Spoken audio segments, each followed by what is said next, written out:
I remember, Jim, in the last few years of my tenure working for the state, we were getting young opioid addicts that were probably 18 to 24. And it wasn't the exception, it was the rule. But again, you know, back in the 70s, the average age of diagnosis, I think, was like, late 40s or something like that for alcoholism. And then I think as it progressed, I think maybe the 80s, 90s, it was 25.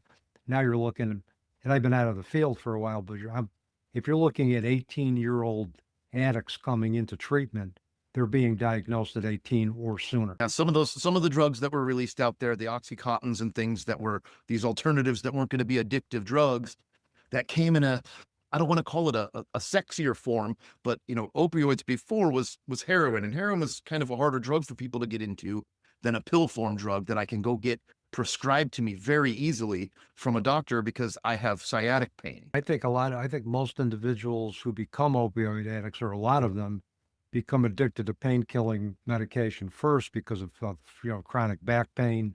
They double up on the prescription and then they build up a tolerance and then they become addicted. So, but now with you said the sexier opioids, and particularly now with fentanyl, which Oh, is a sure death sentence to anybody who takes it, that's becoming more of a challenge that you need to address, that you and other individuals who are in the business now are facing, and need to find some alternatives to deal with that.